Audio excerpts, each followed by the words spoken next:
Over to the Finance Minister. Well, thank you very much for all being here. The details of the Union Budget and the Finance Bill have been presented before the country, and therefore you are all aware of the same. I'm not going to make a very detailed comment because I've already, besides the budget speech, made a detailed comment over television just now.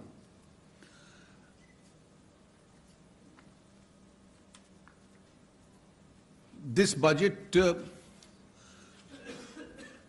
blends fiscal prudence with the requirement and needs of the economy today. We had initially targeted for this year a fiscal deficit target of 3.2%. In the past few years, we have regularly tried to maintain those targets. This year, of course, there were a series of circumstances. One obviously was the fact that we were getting the GST revenue for 1 month less this year. The March revenue will be received only in April. And therefore, this year's budget on the GST revenue is a 12-month budget with an 11-month revenue. So that one statistical factor has to be borne in mind when we calculate the difference between 3.5 and 3.2. And that really amounts for a substantial part of that. And obviously the second reason was that a set of structural reforms had their own impact. And this impact varied from the spectrum auction to the dividends, to the RBI dividend, to the CPSE dividends. We covered up a lot through direct tax revenues. We also covered up through some extra disinvestment. But I think there is a small gap which is left behind. But the predominant part of that gap really is the 11-month revenue, besides the other factors that I mentioned. On the expenditure and the prioritization, we looked at areas which required the maximum support. And obviously it was the agriculture and the rural areas which came foremost to our mind. मतलब ग्रामीण क्षेत्रों में और किसानों को किसी प्रकार से सहायता की जाए बजट के माध्यम से, ये एक प्राथमिकता थी. और इसलिए उस प्राथमिकता में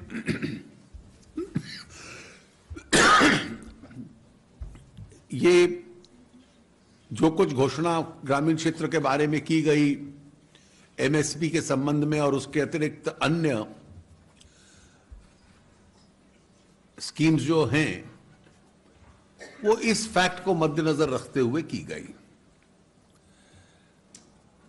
दूसरी प्राथमिकता ये थी कि जो आर्थिक दृष्टि से कमजोर हैं उनकी सहायता की जाए. और वैसे भी सरकार का एक प्रयास रहा है कि कई योजनाओं के माध्यम से हम उस वर्ग की विशेष रूप से सहायता करने का प्रयास करते हैं. इसमें उज्ज्वला योजना की संख्या 8 करोड़ कर देना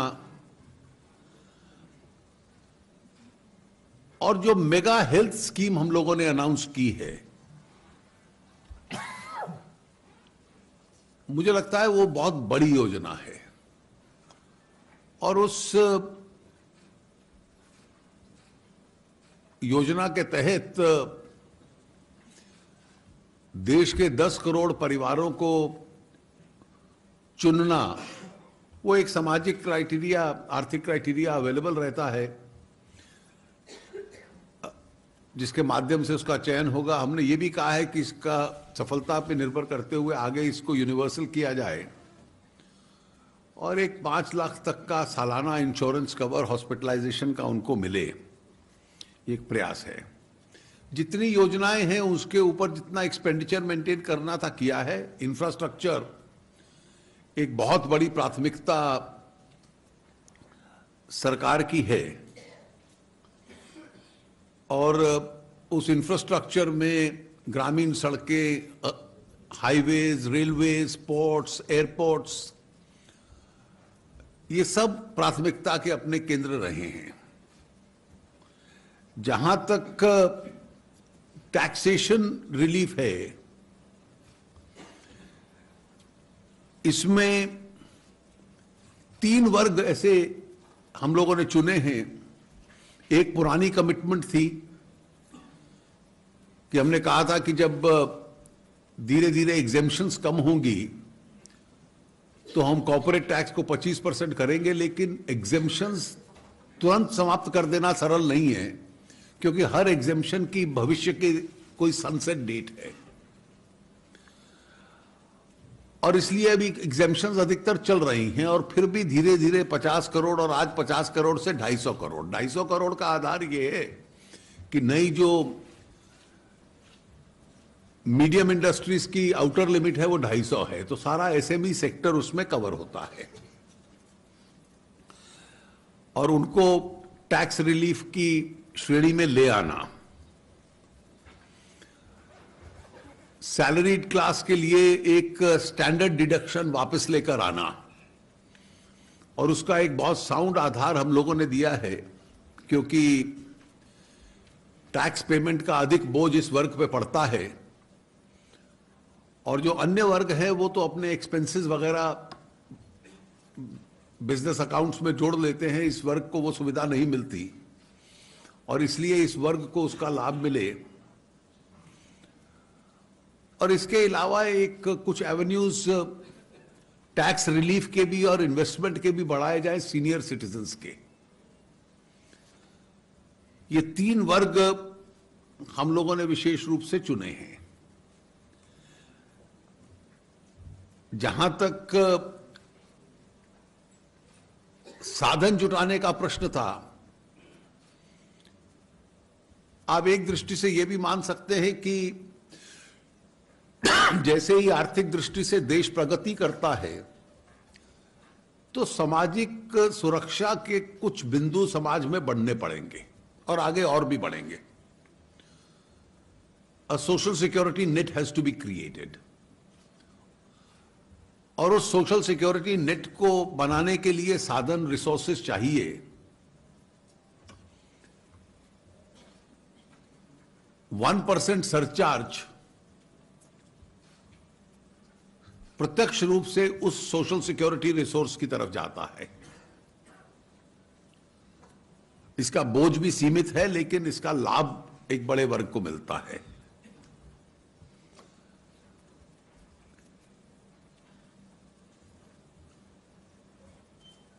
लॉन्ग टर्म कैपिटल गेन का निर्णय कई वर्षों से बार बार चर्चा में आता था और जैसा कि बजट के भाषण में भी मैंने कहा कि 3,67,000 करोड़ पिछले असेसमेंट ईयर में एग्जेम्प्टेड इनकम थी एलटीसीजी में और 3,67,000 करोड़ में से अधिकतर इनकम लार्ज कॉरपोरेट ग्रुप्स की ही है, चाहे वो स्थानीय हैं चाहे विदेशी हैं। और समाज को साधन चाहिए। एक स्थिति अर्थव्यवस्था की होती है कि जब आप इंसेंटिवाइज करते हो और जब मजबूती आती है तो आप में एक विश्वास बनता है कुछ कदम उठाने का और ये उपयुक्त वक्त समझा गया। लेकिन इसमें क्योंकि हम लोगों की एक मान्यता है कि किसी भी टैक्स का प्रभाव रेट्रोस्पेक्टिव नहीं होना चाहिए, तो यही कारण था कि हमने 31 जनवरी 2018 तक जितनी इन्वेस्टमेंट आई है उसको प्रोटेक्ट किया, ग्रैंडफादर किया. We protected and grandfathered all the investment that came in till 31st of January 2018. And therefore it is only any gain in the capital with effect from the 1st of February that will be liable for the capital gains tax itself. And we kept the rate also below the short-term rate. The short-term rate is 15%, we kept this rate at 10%. And I'm sure between these various moves, we'll be able to have an additional resource collected, which will help us to maintain this prudence, this blend between the fiscal prudence and maintain a balance along with the requirements of expenditure which were necessary. Just one last brief point. We've been speaking in terms of creating an institutional mechanism on salaries paid to elected members of the legislative bodies. Because one of the criticisms used to be where everybody conceded that parliamentarians have an important function to perform and they bear a large expenditure, and the cost of that expenditure must be borne. But it's the only class which fixes its own salaries. And that was the point of criticism. So of course, in the finance bill, we've created a mechanism where a one-time fixation will take place with effect from the 1st of April 2018. And thereafter, an institutional mechanism will operate where every 5 years it will be self-operating because it will then be indexed to inflation. And I think just as in the last budget, we created an institutional mechanism for electoral funding, this time we wanted to clean up one of these issues also, which we used as an opportunity. There are several other steps which we've announced in the budget. You're all aware of it. I don't have much to add. I'm sure there will be some questions which either I or any of my colleagues who are dealing with those respective departments will take. Thank you.